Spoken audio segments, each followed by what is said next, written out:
કાકા હા આ કોમલનું જ ઘર છે ને? હાજી, તો અહીંયા લોક કેમ છે? એમના તો લગ્ન થઈ ગયા અને ગામ છોડી જતા પણ રહ્યા.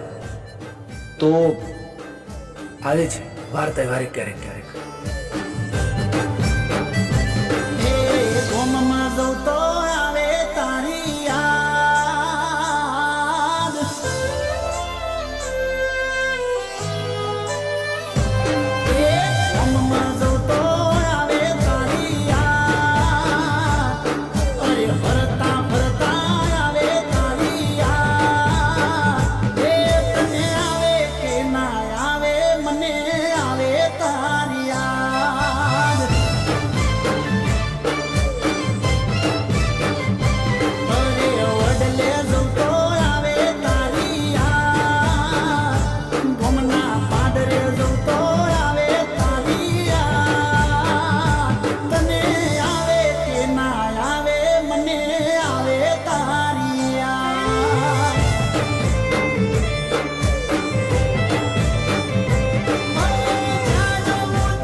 કોમલ શું વિચારે છે? રાકેશ, આપણે આમ છુપાઈને ક્યાં સુધી મળીશું? તું જાણે છે ને કે મારા પપ્પાને કેન્સર છે અને એમની છેલ્લી ઈચ્છા છે કે મારા લગ્ન એક પૈસાદાર વ્યક્તિ સાથે થાય. હા તો રાકેશ, મારા પપ્પા તને આ સ્થિતિમાં ક્યારેય નહીં સ્વીકારે.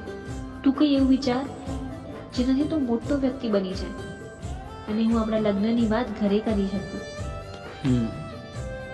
કોમલ, હું તારા સમ ખાઈને કહું છું કે હું શહેરમાં જઈશ, ખૂબ મહેનત કરીશ ને બહુ મોટો અમીર વ્યક્તિ બનીશ. પણ તું મને વચન આપ કે તું મારી રાહ જોઈશ. જોઈશ ને?